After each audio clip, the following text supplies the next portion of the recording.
Police are looking into whether there are links between rioters and football hooligans. The English Football League season begins this weekend, so could there be more disorder at matches? I'm joined now by Simon Kuper, who writes about football and many other things for the Financial Times. Welcome to the show, Simon. Hello. Can I start by being intensely disloyal and saying how much I enjoy your column every Saturday? Thank you. You've written a lot about football. Can you talk a bit about the link between the far right and football hooliganism? There's always been a kind of sympathy between the groups. And so in the 1970s and 1980s, the National Front did a lot of recruiting, not always successful, among hooligan groups.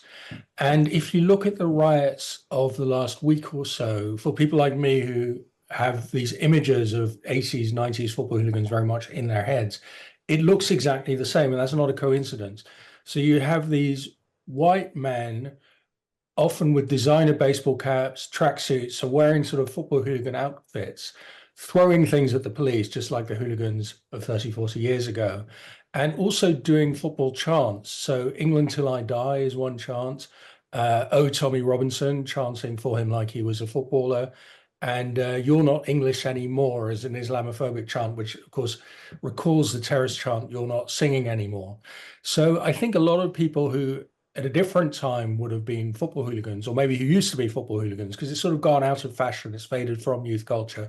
It's also been policed, not completely, but largely out of existence. The riots are another way of expressing a lot of that. And just like football hooliganism is exciting and exhilarating when you're in it, it's fun to be a hooligan. It's fun to break windows and throw things at the police. So rioting is also fun. We shouldn't just see it as political protest. It's joyous. It's a recreation activity, to put it bluntly. Yeah, but it's a high buzz recreation activity. It's not like taking a walk along the river. It's more like going to a rave.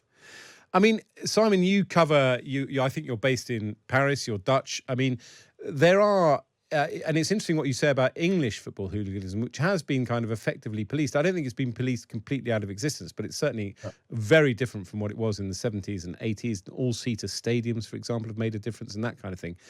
Weirdly, on the continent, you've got some really unpleasant gangs as part of the kind of football culture in a lot of different countries. And in fact, it's now the case in World Cups and European Cups, as it were, that English football hooligans, if I can put it that way, have to look over their shoulder in case they're attacked by some pretty violent ones. I'm thinking perhaps of the Italians, for example.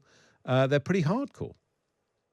Yeah, I mean, I think in general, it's a phenomenon that it gets exaggerated, partly because like rioting, it works very well on TV or nowadays on video. And so if four people kick off, then it's a fantastic video and you disseminate it around the world and everybody watches it and you get this impression that there's a huge amount of disorder. I think somewhat similar to the riots that we've been watching. So the size of it gets exaggerated just because it works so beautifully. So yes, there is more hooligan violence in other countries. I mean, the last thing that happened in an England match that I can recall was Russian hooligans attacking England fans in 2016. But still, these tend to be pretty small scale events which just work brilliantly on a screen. But it's still the same link, isn't it, between those football hooligans and the far right in those countries? Yeah, I think often that's true. I mean, you get hooligans of different groups. So in Italy, they're usually attached to clubs, not at all the national team. There are groups with far right links, and of course, Italy in the 70s, you had very strong far right and far left violence. There's also a couple of Italian fan ultra groups which are linked to the far left. Brilliant. Well, that's Simon Kuper, who writes about football and many other things for the Financial Times. I should say there's currently no intelligence to suggest that there will be disorder because of the start of the football season this weekend. Starmer has also said it's one of many factors that the police are taking into account. And we wouldn't make any suggestion that football fans automatically mean that you're a rioter. Of course not. The Prime Minister has told the police to remain on high alert for more riots this weekend, despite the unrest seen over the past last 2 weeks, which has died down in recent days.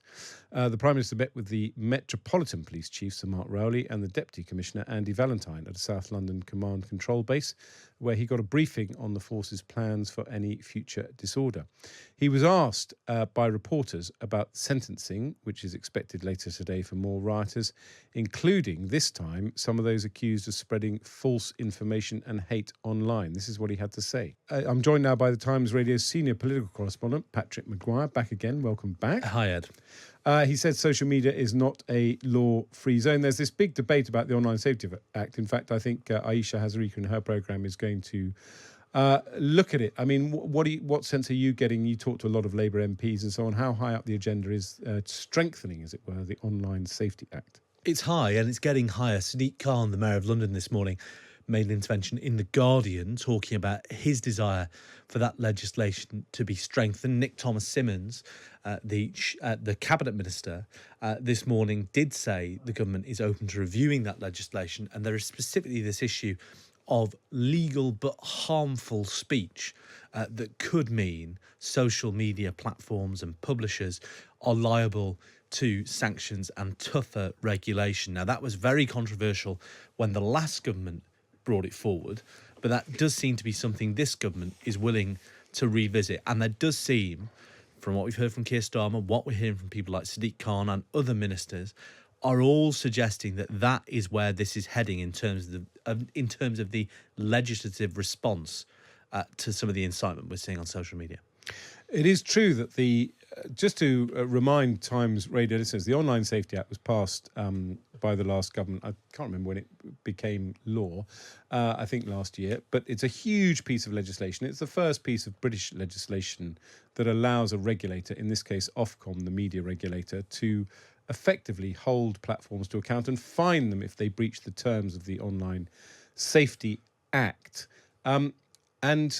It's now being implemented. Ofcom is consulting on a whole host of different things, but it's a long and drawn-out process, and people obviously want things to happen yesterday. But at the centre of this debate was this debate about legal but harmful. So I can say something rude.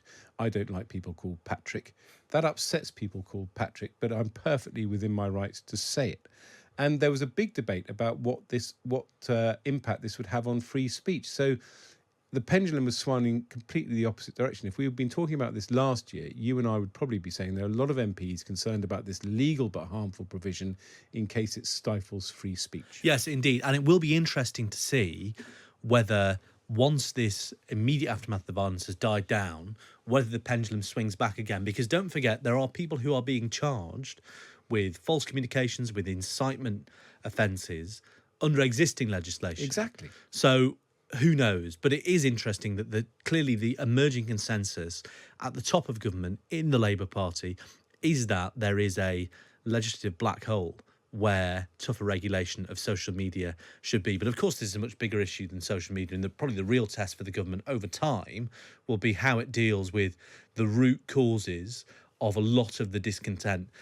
Not to tar everyone who wasn't rioting with the same brush as the rioters, of course, but when you're listening to people like John Hayes, the man who intervened in the Southport attack last week, talking about, this discontent over migration.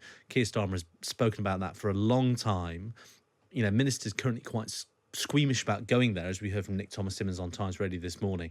But that'll probably be the bigger test of their response to the riots than this current debate about social media. Brilliant. Well, Patrick Maguire, Times Radio political. What are you, political correspondent? Senior political correspondent. Thank you for coming on the show.